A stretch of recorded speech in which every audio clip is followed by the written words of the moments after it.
Todos los movimientos voluntarios del cuerpo están controlados por el cerebro. Las células nerviosas del cerebro, denominadas neuronas motoras superiores, inician el movimiento a través de la liberación de señales químicas, denominadas neurotransmisores. La señal pasa de las neuronas motoras superiores a las neuronas motoras inferiores de la columna. Las fibras nerviosas que se ramifican desde la columna, llamadas axones, se extienden a los músculos. El punto donde los axones y las fibras del músculo se unen se denomina unión neuromuscular. Cuando la señal alcanza la unión neuromuscular, hace que el músculo se contraiga y la consecuencia es un movimiento muscular voluntario.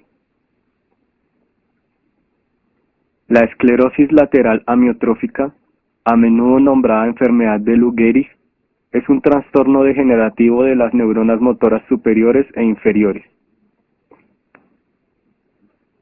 A medida que la cantidad de neuronas afectadas aumenta, estas no pueden enviar las señales para mover los músculos, lo que causa la pérdida de movimiento muscular voluntario y la coordinación.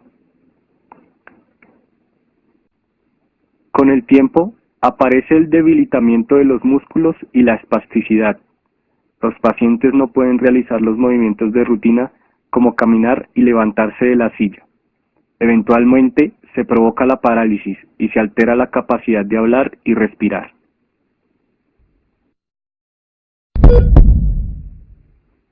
La esclerosis lateral amiotrófica es una enfermedad incurable que generalmente a los 3 o 5 años del diagnóstico ocasiona la muerte.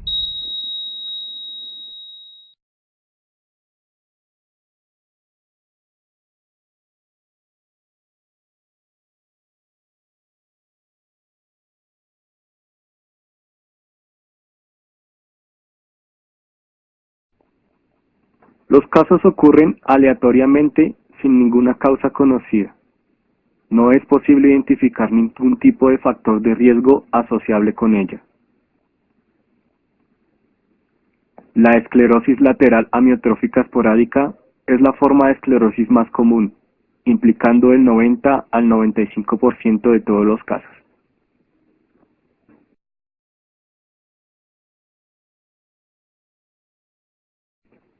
Se trata de una variante hereditaria con un perfil típicamente autosómico dominante.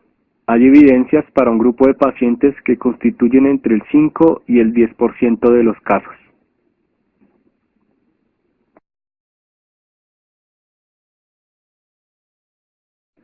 La causa u origen de la esclerosis lateral amiotrófica se desconoce. Incluso, aún los científicos no saben por qué ataca a algunas personas y a otras no. Sin embargo, existen varias hipótesis para explicar su origen, de las cuales destacan las siguientes.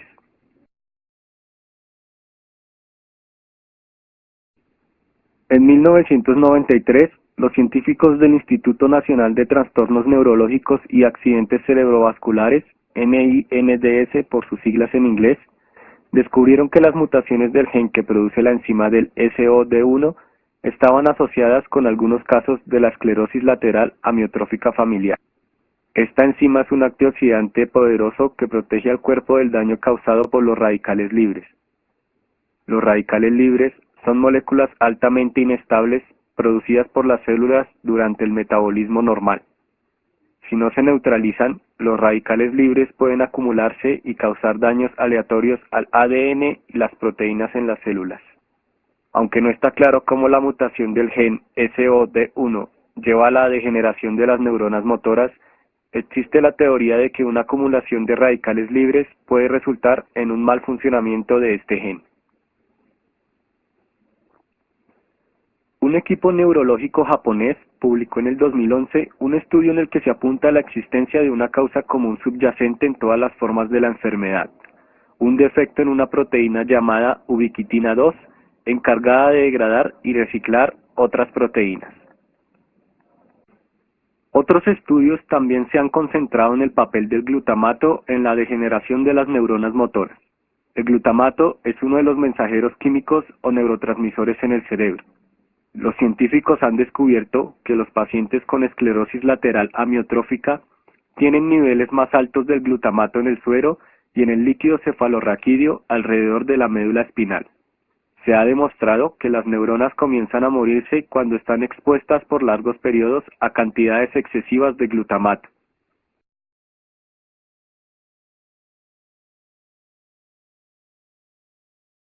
Se ha sugerido que las respuestas autoinmunes pueden ser una causa de la degeneración de las neuronas motoras.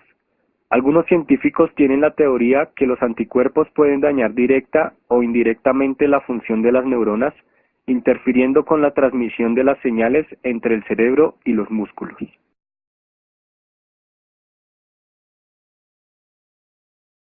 En la búsqueda de la causa de la esclerosis lateral amiotrófica, los investigadores también han estudiado los factores ambientales como la exposición a agentes tóxicos o infecciosos. Otro estudio ha examinado el posible papel de la deficiencia dietética o del trauma.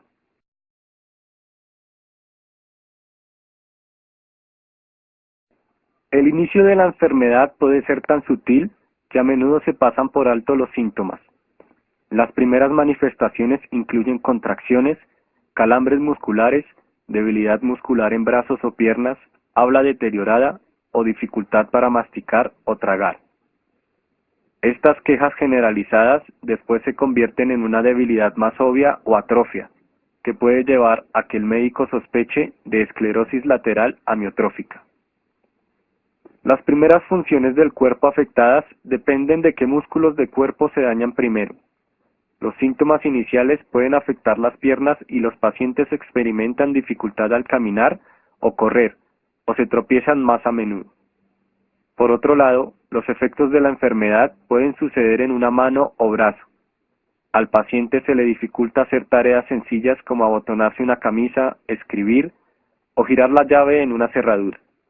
Otros pacientes notan problemas al hablar. Sin importar la parte del cuerpo que primero se afecta, al progresar la enfermedad, la debilidad muscular y la atrofia se extienden a otras partes del cuerpo. Los pacientes tienen cada vez más problemas para moverse, tragar y hablar. Los síntomas de que las neuronas motoras superiores están involucradas incluyen músculos tiesos o rígidos y reflejos exagerados como un reflejo superactivo de arqueada. Los síntomas de degeneración de las neuronas motoras inferiores incluyen la debilidad y atrofia muscular, calambres musculares y contracciones fugaces de los músculos vistas bajo la piel. Eventualmente los pacientes no podrán pararse, caminar, acostarse, levantarse, usar sus manos o brazos. La dificultad para tragar y masticar causará un bajo peso en el paciente y un riesgo de asfixia. Sin embargo, esta enfermedad no afecta la capacidad cognitiva del paciente. Por lo tanto, éste se da cuenta de su pérdida progresiva de funciones y puede angustiarse o deprimirse. En las etapas posteriores de la enfermedad, los pacientes tienen dificultad para respirar porque los músculos del sistema respiratorio se debilitan. Progresivamente, el paciente pierde su capacidad de respirar solo y dependerá de un respirador artificial para sobrevivir. No existe un momento específico en el que se inicie la enfermedad. Su aparición es espontánea y por lo tanto se desconoce el disparador que inicia el daño neuronal. Lo que se conoce a nivel de fisiopatología previo a los síntomas son puras hipótesis y teorías no comprobadas. Según esta teoría, existe una desregulación de la cantidad de glutamato circulante en el sistema nervioso central por un defecto en su transporte. Esto llega a ser un neurotóxico por un efecto antagonista en sus receptores, pues provoca la entrada masiva de calcio, lo cual activa mecanismos que llevan a la muerte neuronal programada. Añadiéndole algunos defectos en el gen SOD1, se puede incrementar la vulnerabilidad de las neuronas hacia la muerte selectiva por excitotoxicidad. Una mutación en el gen SOD1 causa la acumulación de radicales libres. Por la disfunción de la enzima malograda, la membrana neuronal realiza la activación de algunas proteínas para cubrir el faltante, lo que resulta en un proceso incompleto y por lo tanto la muerte neuronal por apoptosis. Se ha evidenciado que un rasgo característico de la esclerosis lateral amiotrófica es la inflamación del sistema nervioso central. Esto provoca la activación masiva de astrocitos y microglia, aumentando el factor de necrosis tumoral, lo que induce a la apoptosis neuronal. Se han observado algunos marcadores de la degeneración mitocondrial que se ven exacerbados al inicio de la enfermedad. A la par hay una disminución de la actividad de la citocromo-oxidasa involucrada en la respiración celular. Esta disfunción se acompaña del incremento de los radicales libres y finalmente provocan la muerte de la neurona. Sea cual sea el inicio de la enfermedad, está claro que el daño neuronal afecta la transmisión de neurotransmisores en el botón sináptico. La neurona entra en un proceso de muerte celular programada y desaparece. Una a una las neuronas motoras dejan de existir y el músculo deja de recibir señales que lo mantengan activo. Eventualmente el músculo inicia un proceso de atrofia y degeneración. Cuanto más avanza la enfermedad, más músculos se ven afectados y por lo tanto más funciones principales como el respirar o comer. El cerebro por su parte permanece intacto pero el cuerpo ya no responde. Finalmente, la enfermedad provocará la muerte por colapso sistémico, falla respiratoria o paro cardiorrespiratorio.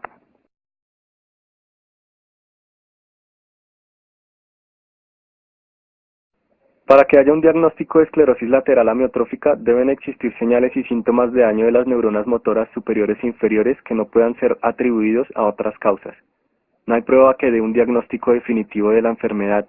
Más bien, el diagnóstico está basado primordialmente en los síntomas y señales observados en el paciente y en una serie de pruebas que descartan otras enfermedades. Los médicos generalmente realizan exámenes neurológicos a intervalos regulares para evaluar si los síntomas empeoran progresivamente. Una de estas pruebas es la electromiografía, una técnica especial de registro que detecta la actividad eléctrica en los músculos. Otra prueba común mide la velocidad de conducción de los nervios. Anormalidades específicas en los resultados de esta prueba pueden sugerir, por ejemplo, que el paciente tiene un tipo de neuropatía periférica o miopatía en vez de la esclerosis. La resonancia magnética, MRI por sus siglas en inglés, es un procedimiento no invasivo que utiliza un campo magnético y ondas de radio para hacer imágenes detalladas del cerebro y de la médula espinal. Puede revelar problemas que posiblemente sean los causantes de los síntomas, como un tumor en la médula espinal, un disco herniado en el cuello o espondilosis cervical. El médico puede ordenar exámenes de sangre y orina para eliminar la posibilidad de otras enfermedades, así como exámenes de laboratorio de rutina. En algunos casos es posible que se realice una biopsia muscular. De acuerdo con los síntomas del paciente, los resultados de los exámenes médicos y de las pruebas de laboratorio, el paciente puede ser diagnosticado con esclerosis lateral amiotrófica.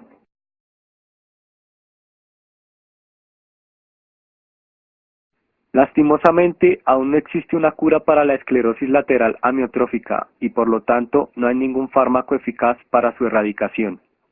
Aunque la Administración de Alimentos y Drogas, FDA, ha aprobado como tratamiento el uso de riluzol, el cual bloquea la liberación de sustancias nocivas para las neuronas motoras, prolongando la vida del paciente por varios meses, este no elimina la enfermedad.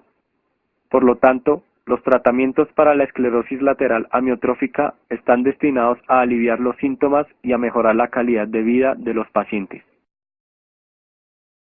Los médicos suelen recetar medicamentos para reducir la fatiga, disminuir los calambres musculares, controlar la espasticidad, reducir el exceso de saliva y flema, disminuir el dolor y tratar la depresión o el insomnio. La terapia física principalmente va dirigida al fortalecimiento de los músculos que aún no se han afectado y a suplir las funciones que ya se han perdido. Se pueden sugerir aparatos como rampas, aparatos ortopédicos, andadores y sillas de ruedas que pueden ayudar a los pacientes a conservar su energía y mantenerse móviles. Para una enfermedad más avanzada, se debe considerar el uso de ventiladores mecánicos. Dependiendo de la degradación de la función respiratoria, varía la aplicación de los mismos en cuanto a presión o volumen. También puede llegarse a usar una sonda de gastrostomía en caso de que el paciente no pueda deglutir alimentos.